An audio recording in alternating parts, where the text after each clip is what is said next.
but students can learn how to do this, and they then may make it much more effective for the government to check on a sample and say, you're letting bad water into that stream. And to end up with the forest theme, I mean, could you tell us some of the main lessons of the IFRI, the International Program for Resources and Institution, and something about IFRI? Well, this is a very exciting program that is researched by centers in Latin America and Africa, Asia, and here in the U.S., where each of us agree to conduct both social data analysis and collection and analysis and forestry collection and analysis. And we now have a large set of forests that we've studied over time. So now it is really valuable because we can begin to see the change. And that is where we've been able to look at the differences in governance, and we do not find any specific rule always to be successful. We do find that when people have long-term interest and when they're able to engage in are able and have incentives to engage in monitoring and their own rules and things of this sort, that can make a huge difference. So we have some very important findings that it isn't just let's have a top-down solution, protect these forests, and then we've solved it. We have to recognize that it takes a lot of work to protect a forest. And local work. Yeah. So now we're going to the ISC shortly.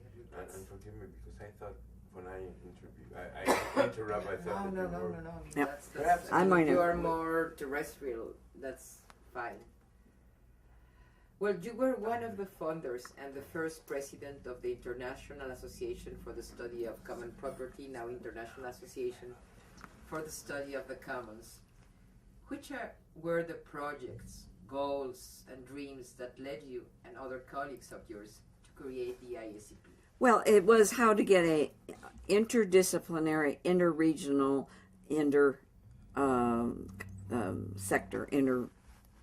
sector. So those three. What we'd found in the meetings of the National Research Council in the U.S. Was that literature written by historians wasn't read by sociologists. And then even there, people in a particular country with a focus on a region wasn't read outside or sectors. So we saw three big divisions. And that was very worrisome.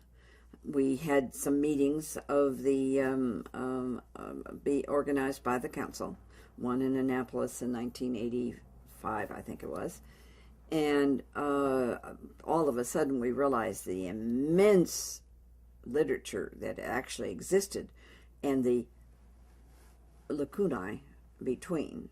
So that's why the policy literature was able to make these sweeping statements without knowledge of what was going on.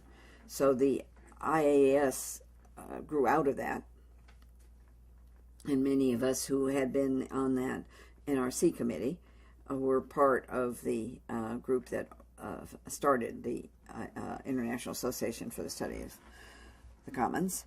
And our hope was that we could bridge discipline, sector, and resource.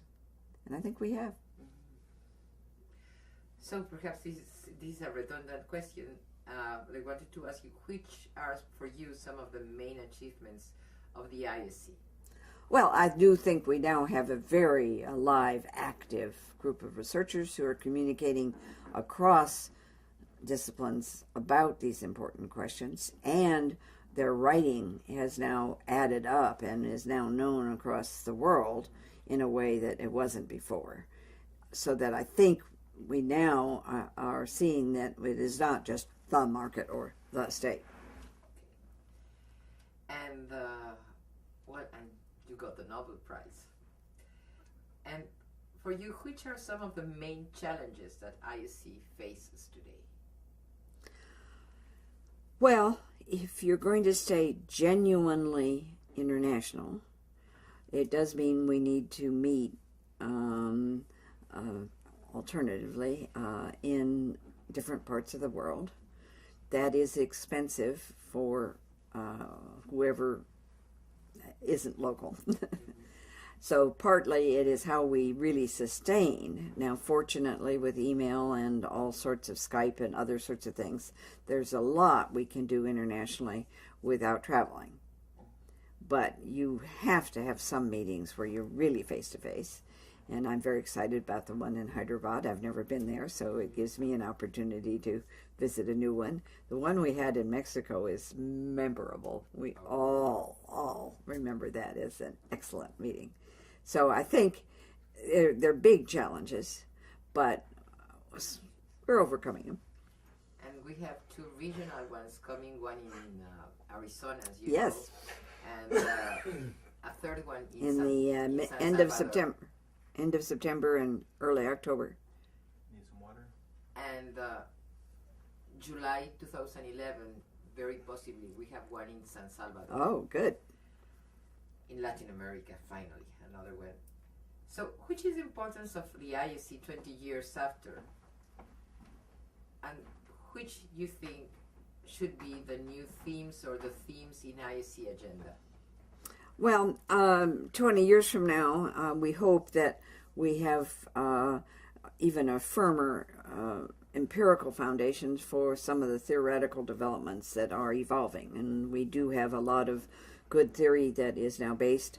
I'll advertise, I just finished a book with Amy Poteet and Marco Jansen, two members of IASC, and it is called Working Together. Wow. Collective Action, the Commons, and Multiple Methods in Practice. And it will be out by Princeton this spring.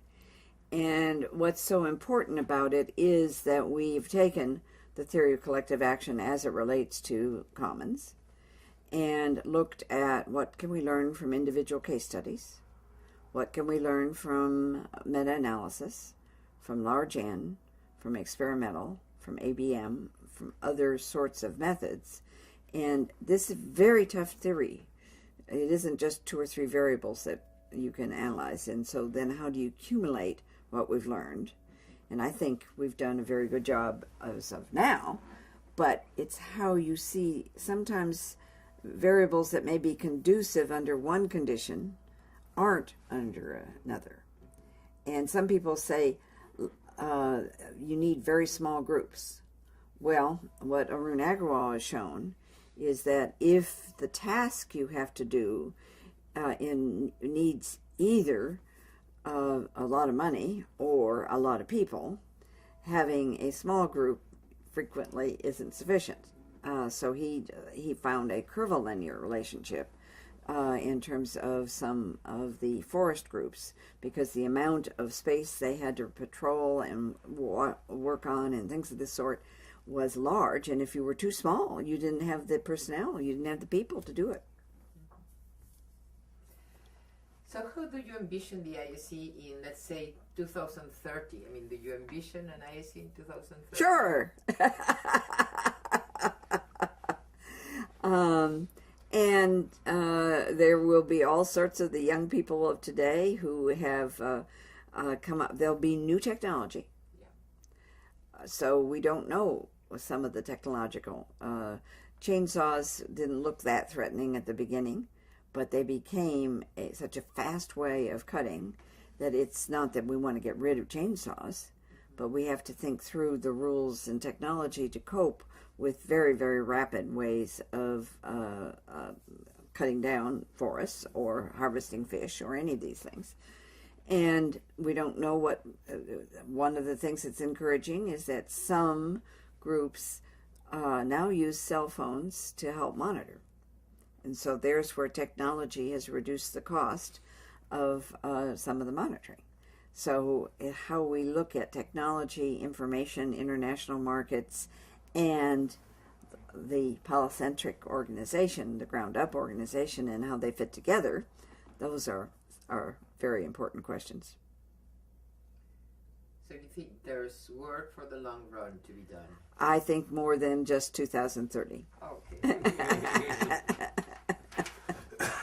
Well, that's all in from my side. Can we change tape? Thank you very much. Okay. 9 minutes left. Okay. Last one, please. I want. That's better. That's horrible. We are. No, we're not horrible. If you could read the book, the biography of Elinor Ostrom, Of who? yourself, Oh, what would you like to find?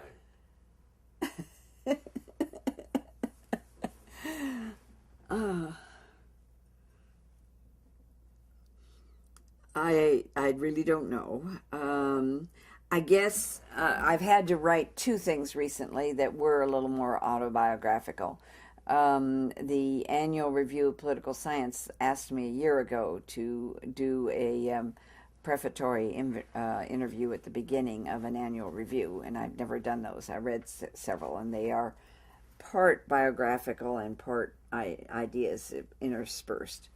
And I found it, I spent part of the summer doing it, and I found it very difficult to do because I'm more interested in what's going on out there than me. No, But I think I was able to show a little bit of the struggle, and I've asked some people have said, what would you say to a young person about how to get a prize? And I would say, don't aim for one, because that's very destructive. I didn't try to receive a prize. I tried to solve puzzles and problems and figure it out. And if you aim for some notoriety or things of this sort rather than what you really are fascinated doing,